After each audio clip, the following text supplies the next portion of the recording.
శ్రీ ఎర్ని దుర్గా మహాకాళీ భైరవ్ అభిరామ్ గురు భవానీ భూతప్రేత పిశాచ నివారణ నరకోశ దృష్టికోశ నివారణ వ్యాపారాభివృద్ధి కొరకు గృహదోష గ్రహదోష నివారణ కొరకు కళ్యాణ దోష నివారణ సంతాన దోష నివారణ స్త్రీల శారీరక సమస్యలు మానసిక సమస్యలు చెడుపు చిళ్లంగా తీయుట దంపతుల మానసిక సమస్యలు భూమి యొక్క సమస్యలు ఆరోగ్య సమస్యలకు నాటు వైద్యం వాస్తు జ్యోతిష్యం గృహమునందు శాంతి హోమం అఘోరి పూజలు చేయుదురు మరిన్ని వివరాలకు ఈ క్రింది నంబర్లకు సంప్రదించండి. నమస్తే, వెల్కమ్ టు వార్తా కిరణం. నేను కృష్ణకుమార్. వార్తల్లో ముందుగా హెడ్లైన్స్.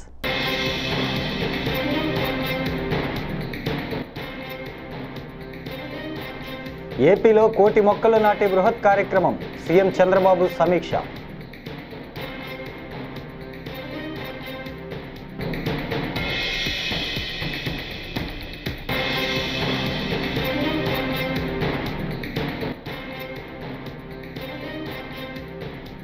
ఏపీలో నియంత పాలన, రెడ్ బుక్ పేరుతో అరాచక వ్యవస్థను సృష్టించారు. సజ్జల రామకృష్ణారెడ్డి ధ్వజం.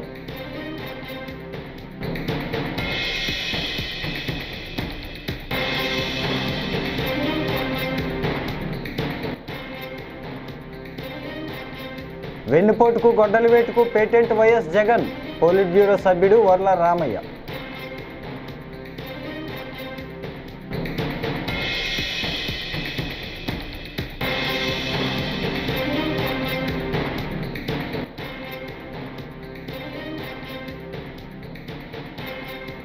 రేషన్ వాహనాల రద్దు, ప్రజలకు మరో వెన్నుపోటు, మాజీ మంత్రి కారుమూరి నాగేశ్వరరావు ఫైర్.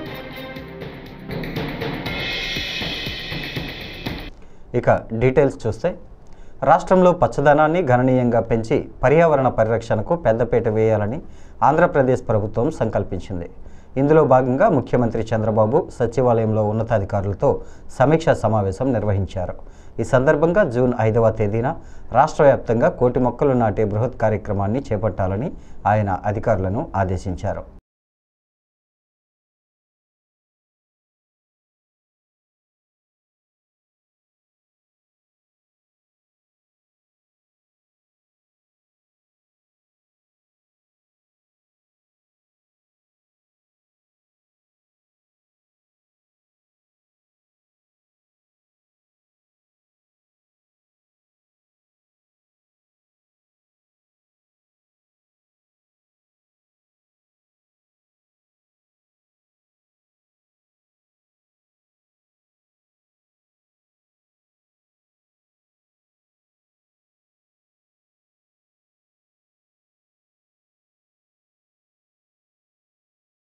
ఆటవిక దేశాల్లోని నియంతల పాలనలో కొనసాగే అరాచకాన్ని ఏపీలో కూటమి ప్రభుత్వం అమలు చేస్తోందంటూ వైఎస్ఆర్సీపీ రాష్ట్ర కోఆర్డినేటర్ సజ్జల రామకృష్ణారెడ్డి మండిపడ్డారు.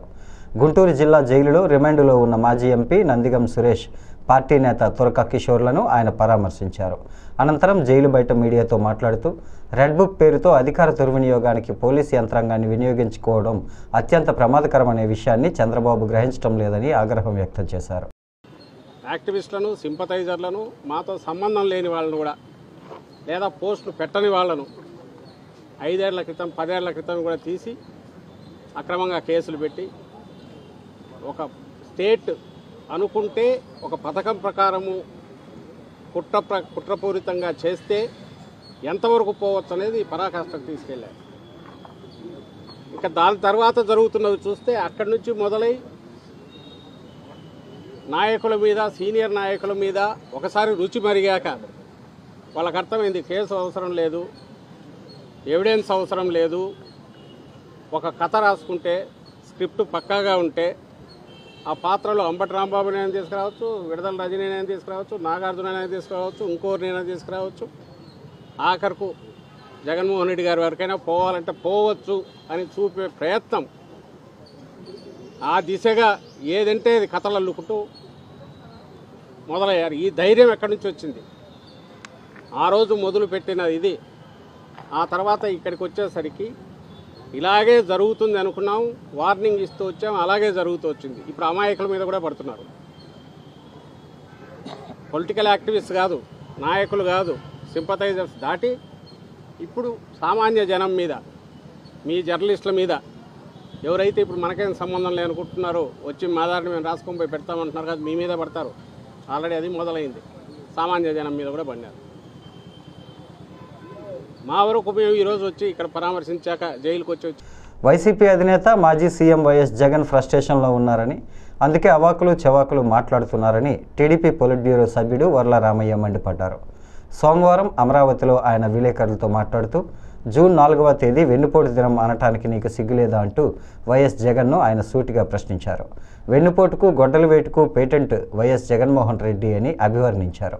నిన్ను కంటికి రెప్పలా పెంచిన మీ బాబాయ్ వైఎస్ వివేకానంద రెడ్డికే వెన్నుపోటు పొడిచావంటూ వైఎస్ జగన్పై ఆగ్రహం వ్యక్తం చేశారు. గౌరవ జగన్మోహన్ రెడ్డి గారు కడప జిల్లా పులివెందల శాసనసభ్యులు, మాజీ ముఖ్యమంత్రి, ప్రస్తుతం ప్రతిపక్ష హోదాకు కూడా నోచుకోని నాయకుడు. ఆయన ఒక ఫ్రస్ట్రేషన్ వచ్చేసింది ఆయనకి. రేపు 12వ తారీఖుకి సంవత్సరం అవుతుంది చంద్రబాబు నాయుడు గారి ప్రభుత్వం ఏర్పడి. రేపు 4వ తారీఖుకి ఎన్నికల ఫలితాలు వచ్చి అతను పరాజయం పాలై తెలుగుదేశం కూటమి ప్రభుత్వానికి అధికారం ఇచ్చి సంవత్సరం నిండుతుంది. ఈ నేపథ్యంలో అతను అవాకులు చవాకులు పేలుతున్నాడు, అసత్యాలు మాట్లాడుతున్నాడు, అబద్ధాలు మాట్లాడుతున్నాడు, ఇష్టం వచ్చినట్లుగా మాట్లాడుతున్నాడు. అసలే కోతి నిప్పు తొక్కింది, కళ్ళు తాగింది, లేకపోతే కోతి కళ్ళు తాగింది, నిప్పు తొక్కింది, ఏమవుతుంది? ఇష్టం వచ్చినట్లుగా ఆ రకంగా జగన్మోహన్ రెడ్డి గారి పరిస్థితి ఉంది. లేకపోతే ఏమండి జగన్మోహన్ రెడ్డి గారు రేపు 4వ తారీఖట వెన్నుపోటు దినాన్ని పాటిస్తాడంట. రాష్ట్ర వ్యాప్తంగా వెన్నుపోటు దినంగా నిర్వహిస్తారట. నేను అడుగుతాను, ఎందుకు సార్ జగన్మోహన్ రెడ్డి గారు, ఏమిటి ఈ వెన్నుపోటు దినం ఏంటి? ఇంటి వద్దే రేషన్ సరుకుల డెలివరీలో కీలకంగా నిలిచి ప్రజలకు ఎంతో సేవలందించిన మొబైల్ డిస్పెన్సింగ్ యూనిట్ ఎండియును రద్దు చేయడం ద్వారా సీఎం చంద్రబాబు ప్రజలకు మరో వెన్నుపోటు పొడిచారని వైఎస్ఆర్సీపీ రీజనల్ కోఆర్డినేటర్ మాజీ మంత్రి కారుమూరి వెంకట నాగేశ్వరరావు ఆక్షేపించారు. ప్రజలకు ఏది బాగున్నా చంద్రబాబుకు అది నచ్చదని ఆయన స్పష్టం చేశారు. ఎండియుల రద్దుపై తన నిర్ణయాన్ని సమర్థించుకునేలా సీఎం చంద్రబాబు ఆ వాహనాల ఆపరేటర్లపై నిరాధార ఆరోపణలు చేస్తున్నారని తణుకులో మీడియాతో మాట్లాడిన మాజీ మంత్రి కారుమూరి నాగేశ్వరరావు వ్యాఖ్యానించారు. వాళ్ళ ఇంటికి ముందే మెసేజ్ పంపించేవారు మేము వస్తున్నామని.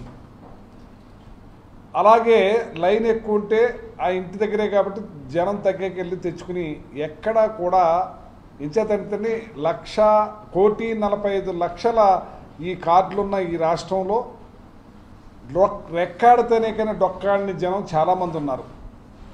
రోజు పనికి వెళ్ళాలి, ఆ పని చేసుకుని మరి బతికే కార్యక్రమంలో చాలామంది ఉన్నారు.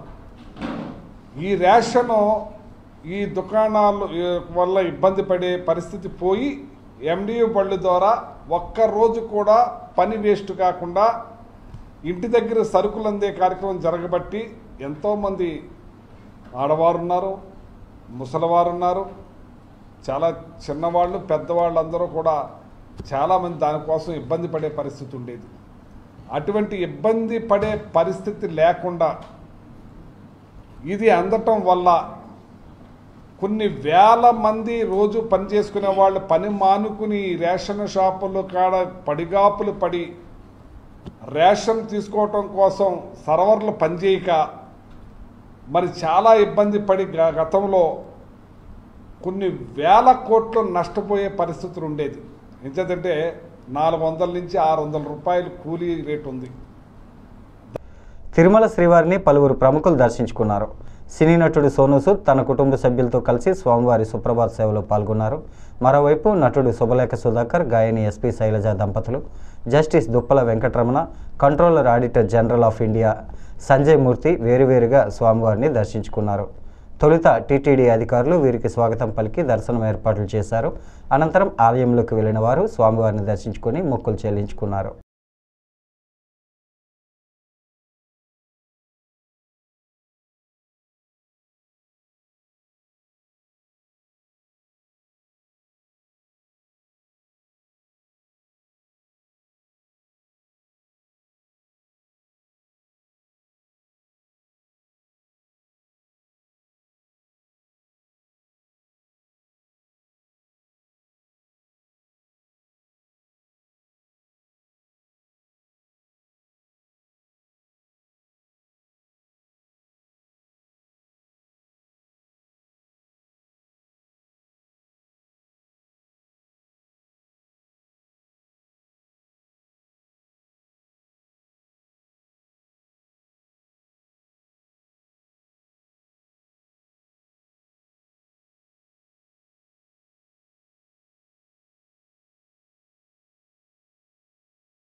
I remember कि जब पहली दफ़ा मैं आया था, so I had come for my very first film, Kallalagar, 25 years ago, and now today coming back with family, यहाँ पे दर्शन के लिए बड़ा अच्छा लग रहा है. I think I just want to pray for everyone that everyone should be happy, they should prosper और सबको खुशियाँ दे भगवान और हमें हमेशा ऐसी ताकत करता रहे कि गोविंदा के आशीर्वाद से हम लोग भी लोगों की मदद करते रहें.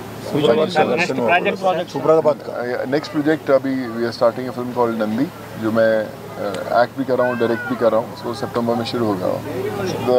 गोविंदा के दर्शन के लिए जरूर आएंगे. आज सुप्रभातम दर्शन हुए हैं और दिन की शुरुआत हुई है.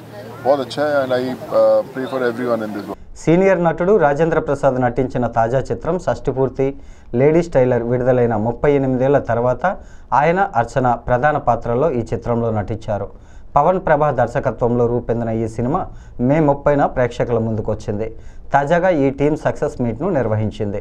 ఈ సందర్భంగా రాజేంద్ర ప్రసాద్ పలు ఆసక్తికర విషయాలను వెల్లడించారు.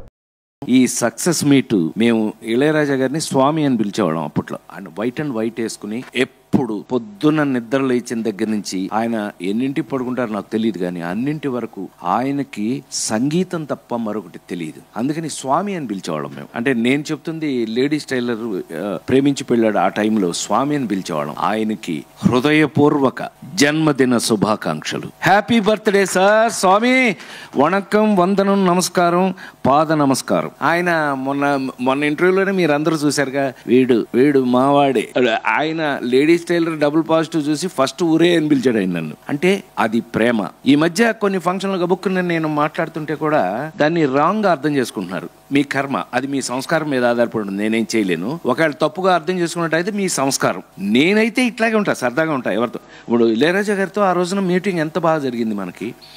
ఈ సినిమా గురించి నిజంగానే మా పవన్ చెప్పినట్టు, రూపేష్ చెప్పినట్టు, మీరు భుజాల మీద వేసుకుని నిజంగా హ్యాట్స్ ఆఫ్. నేను ఎప్పుడు మీడియాని పిలవను, నా ఫ్యామిలీ అని అనుకుంటూ ఉంటాను. మీ అందరికీ తెలుసు ఆ విషయం. నేను ఎప్పుడు ఫ్యామిలీ మెంబర్, నన్ను మీరందరూ అన్నయ్య అని పిలవటమే నాకు జన్మధన్యం, నా అదృష్టం. Thank you. ఎందుకనంటే అలాగే మీరు నాతో ఉన్నారు. నా నిజమైన సక్సెస్ని ఇవాళ 2 నిమిషాలు ఎక్కువ మాట్లాడతానేమో తెలియదు, కానీ ఈ పిల్ల ఇందాక నుంచి కల్చరల్ బ్లాక్ బస్టర్ అంటుంది. ఇంకొకసారి చదువు మళ్ళీ. It is not cultural, it is cultural. 10వ తరగతి పేపర్ వాల్యుయేషన్లో కూటమి ప్రభుత్వం ఘోరంగా విఫలమైందని వైఎస్ఆర్సీపీ రాష్ట్ర అధికార ప్రతినిధి పుత్తా శివశంకర్ రెడ్డి ఆగ్రహం వ్యక్తం చేశారు. తాడేపల్లి వైఎస్ఆర్సీపీ కేంద్ర కార్యాలయంలో మీడియాతో మాట్లాడుతూ విద్యాశాఖ మంత్రి నారా లోకేష్ అసమర్థత కారణంగా రాష్ట్రంలో విద్యాశాఖ నిర్వీర్యమైందని మండిపడ్డారు. విద్యార్థులకు కీలకమైన 10వ తరగతి పరీక్షల్లో మూల్యాంకనంలో చోటు చేసుకున్న దారుణాలకు మంత్రి లోకేష్ బాధ్యత వహించి పదవికి రాజీనామా చేయాలని డిమాండ్ చేశారు. గతేడాది రిజల్ట్స్ కంటే ఈ ఏడాది రిజల్ట్స్ మైనస్లో వచ్చాయి. 2024 అకాడమిక్ ఇయర్లో 100% పాస్ సాధించినటువంటి కళాశాలలు ఎన్నంటే 2800 స్కూల్స్. ఈ సంవత్సరము 1680 స్కూల్స్ మాత్రమే 100% ఉత్తీర్ణత సాధించాయి. సో ఇవన్నీ పక్కన పెడితే దాదాపు ఫెయిల్ అయినటువంటి విద్యార్థులందరిలో కూడాను విద్యార్థుల్లో ఒక ఆందోళన మొదలైంది. చాలా బాగా రాశాము, మిగతా కొన్ని సబ్జెక్ట్స్ అయితే 90కి పైగా వచ్చాయి. 6 సబ్జెక్టులు ఉంటే 5 సబ్జెక్టులు 90 పైగా వచ్చాయి.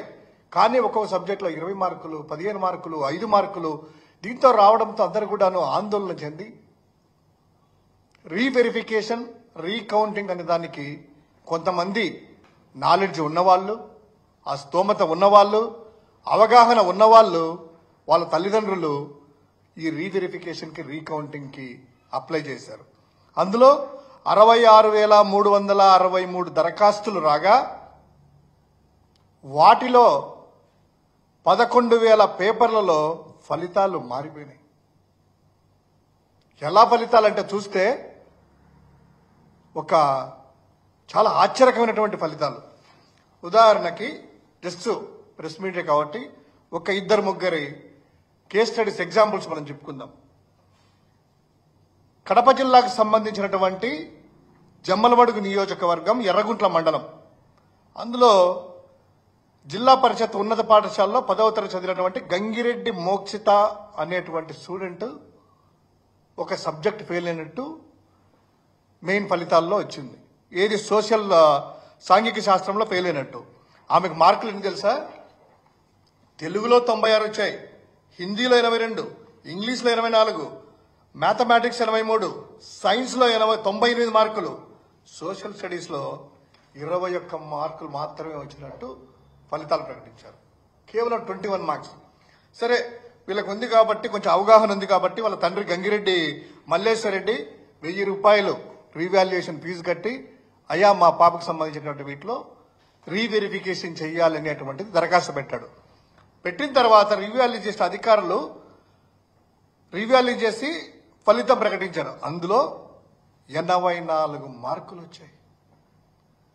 84 మార్కులు. నేరస్తులకు కులం, మతం రంగులు పూసి రాజకీయాలు చేస్తున్నారని హోంమంత్రి అనిత మండిపడ్డారు.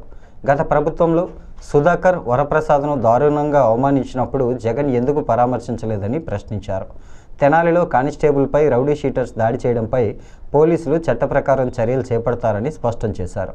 సత్యనారాయణపురం నూతన పోలీస్ స్టేషన్ను అనిత ప్రారంభించారు. ఈ కార్యక్రమంలో డీజీపీ హరీష్ కుమార్ గుప్తా, విజయవాడ సిపి రాజశేఖర్ బాబు, ఎంపీ కేసినేని చిన్ని, ఎమ్మెల్యే బోండా ఉమా పాల్గొన్నారు. టెక్నాలజీ అందిపుచ్చుకోవడంలో ఏపీ పోలీసులు ముందున్నారని ఆమె కొనియాడారు. పోలీస్ డిపార్ట్మెంట్ అయినా మెడికల్ డిపార్ట్మెంట్ 24/7 జాబ్ ఇది. కానీ వాళ్ళకి కూడా రెస్ట్ ఉండాలి, ఆఫీ కూడా సీరియస్ ఉండాలి. మీరు అర్థం చేశారు లేదు. పోలీస్ స్టేషన్ చూసారని ఆలోచించండి ఒకసారి. ఒక యోగా రూమ్ ఉంది,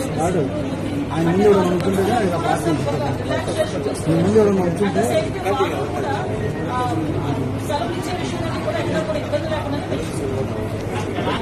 చట్టాన్ని కంట్రోల్ చేయాల్సిన పోలీసు, చట్టాన్ని పోలీసు చేతిలోకి తీసుకోవడం విషయం ఏంటంటే ఒకటండి, నాకు అర్థం కాదు ఏంటంటే తప్పు చేసిన కులం ఏంటి మనకు ఎక్కడ చెప్పండి.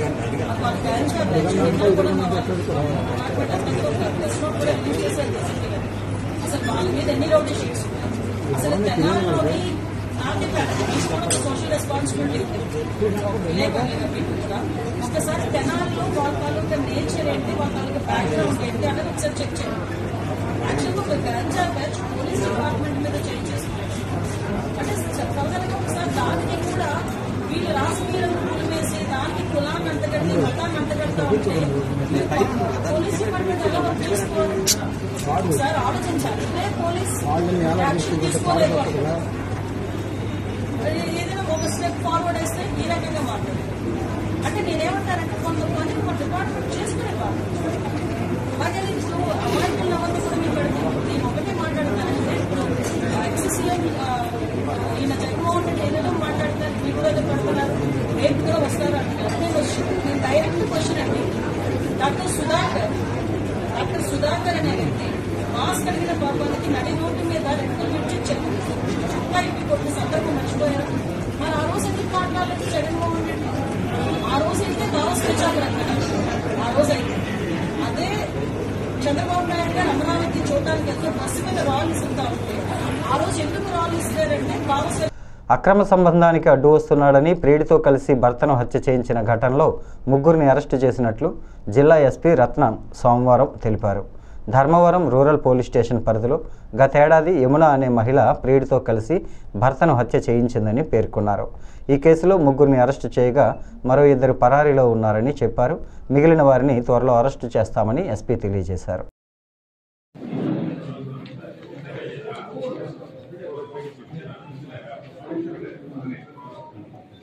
పోలీస్ స్టేషన్లో గత సంవత్సరం 22/4/24 డ్యూరింగ్ ద ఎలక్షన్ టైం అంటే నామినేషన్స్ కూడా ఆ రోజు జరిగినాయి.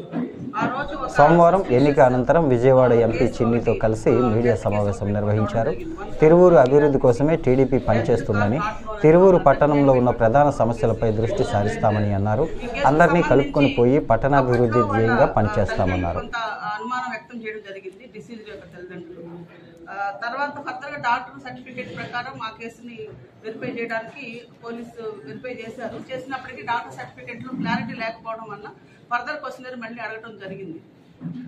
అప్పటికి కూడా సరిగా కన్సల్ట్ డాక్టర్ నుంచి రెస్పాన్స్ రాలేదు. నెక్స్ట్ బాధితుల యొక్క కంప్లైంట్ మేరకు, వాళ్ళ రిక్వెస్ట్ మేరకు జ్యుడిషియల్ ఎగ్జిక్యూటివ్ మ్యాజిస్ట్రేట్కి రిక్వెస్ట్ ఇవ్వడం జరిగింది ఫర్ ఎగ్జిబిషన్. ఎగ్జిబిషన్ చేసిన తర్వాత డాక్టర్ ప్రొఫెసర్తో పోస్ట్ మార్టం నిర్వహించడం జరిగింది. ఈ పోస్ట్ మార్టంలో కొన్ని అది డెత్ కాజ్లో అది యాంటీ మార్టం అంటే చనిపోవడానికంటే ముందే ఇంజరీ ఉన్నట్టు, అది లిగేచర్ మార్కు మెడపైన ఉండటం, తర్వాత నెక్ స్ట్రాంగులేషన్ వల్ల గాలి ఆడక ఆస్పిక్షియా వల్ల అతను చనిపోవడం జరిగిందని చెప్పి రావడం జరిగింది. దాంతోపాటు అతని నాస్ట్రిల్స్ నుంచి కూడా బ్లడ్ ఊజింగ్ అనేది ఉంది. సో ఈ విధంగా ఉండటంతో ఈ కేసుని తరోగా ఎంక్వైరీ చేసి సెల్ ఫోన్ డేటాలు అన్నీ కూడా వెరిఫై చేసుకుని టెక్నికల్ ఎవిడెన్స్ కన్సర్న్డ్ అనుమానితుల్ని విచారించగా వాళ్ళు నేరాన్ని అంగీకరించడం జరిగింది. దానిపైన ఇప్పుడు ఈరోజు అరెస్ట్ చూపిస్తున్నాం. మొత్తం ఈ కేసులో ముద్దాయిలు 5 మంది. 5 మందిలో ప్రస్తుతానికి 3ని మనం అరెస్ట్ చూపిస్తాం. ఇంకా 2 పరారీలో ఉన్నారు. ఒకళ్ళు డిసీజ్డ్ యొక్క వైఫ్. డిసీజ్డ్ వైఫ్కి ఒక బ్రదర్ ఉన్నారు. ఆ బ్రదర్ సోషల్ మీడియా వర్కర్గా ఉన్నారు. గతంలో అతను సోషల్ మీడియా యాక్టివిస్ట్గా ఉండటం జరిగింది. ఈ డిసీజ్డ్ భార్య ఎవరైతే ఉన్నారో ఆమెకి బ్రదర్తో పాటు వచ్చినటువంటి ఫ్రెండ్తో ఇంటిమసీ ఏర్పడడం జరిగింది. ఆ ఇంటిమసీ కొద్దిగా డెవలప్ అవడము, ఆ తర్వాత ఆమె తన భర్తను కూడా ఆ వ్యక్తికి పరిచయం చేసి రియల్ ఎస్టేట్లో నీకు హెల్ప్ చేస్తారు, కమిషన్ ఇస్తారని చెప్పి అతను ఎంకరేజ్ చేయడం. సో భర్తను కూడా వాళ్ళు తమతో తిప్పుకోవడం. కొద్ది రోజుల తర్వాత ఈ మర్డర్ ప్లాన్ చేయడం జరిగింది. ఈ లేడీ ఎవరైతే ఉందో అనంతపురం ఒక రోజు సిపిఐ పార్టీ రాష్ట్ర సమితి పిలుపు మేరకు నగరి పట్టణంలోని సిపిఐ పార్టీ ఆధ్వర్యంలో ఆర్డీఓ కార్యాలయంలో సోమవారం నిరసన కార్యక్రమం నిర్వహించారు. సిపిఐ పార్టీ నగరి నియోజకవర్గ కార్యదర్శి కోదండయ్య మాట్లాడుతూ నగరి మున్సిపాలిటీ పరిధిలోని నిరుపేదలకు ఇంటి స్థలాలు కేటాయించాలని, సిపిఐ పార్టీ ఆధ్వర్యంలో వ్యక్తిగత అర్జీలను పూర్తి స్థాయిలో సర్వే నిర్వహించాలని, నిజమైన లబ్ధిదారులకు ఇంటి స్థలాలు కేటాయించాలని ఆయన డిమాండ్ చేశారు. నగరి పట్టణ పరిధిలో ఉన్నటువంటి పేదలకు ఇంటి స్థలాలు ఇవ్వాలని గత 3 నెలలుగా కమ్యూనిస్ట్ పార్టీ సిపిఐ ఆధ్వర్యంలో అనేక కార్యక్రమాలు నిర్వహించడం జరిగింది. అదేవిధంగా ఈరోజు మొత్తం కూడా నగరి మున్సిపాలిటీ పరిధిలో ఉన్నటువంటి 9వ వార్డులో ఉన్నటువంటి దళితులు సుమారు 40 సంవత్సరాల క్రితం నుంచి అక్కడ ఇల్లులు నిర్మించుకొని జీవించడం జరుగుతూ ఉంది. అనేక మంది ఎమ్మెల్యేలు వచ్చినారు.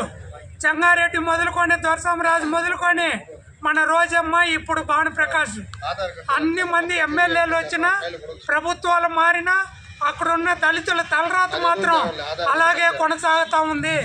ఎప్పటికీ వాళ్ళని నగిరిలో ఏ వార్డులో ఉన్నా, ఏ కాలనీలో ఉన్నా వాళ్ళని ఒక ఓటర్గా గుర్తిస్తారు.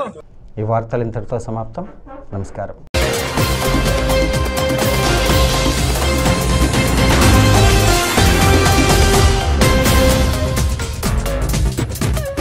శ్రీ ఎర్ని దుర్గా మహాకాళీ భైరవ్ అభిరామ్ గురు భవానీ భూతప్రేత పిశాచ నివారణ నరకోశ దృష్టికోశ నివారణ వ్యాపారాభివృద్ధి కొరకు గృహదోష గ్రహదోష నివారణ కొరకు కళ్యాణ దోష నివారణ సంతాన దోష నివారణ స్త్రీల శారీరక సమస్యలు మానసిక సమస్యలు చెడుపు చిళ్లంగా తీయుట దంపతుల మానసిక సమస్యలు భూమి యొక్క సమస్యలు ఆరోగ్య సమస్యలకు నాటు వైద్యం వాస్తు జ్యోతిష్యం గృహమునందు శాంతి హోమం అఘోరి పూజలు చేయుదురు.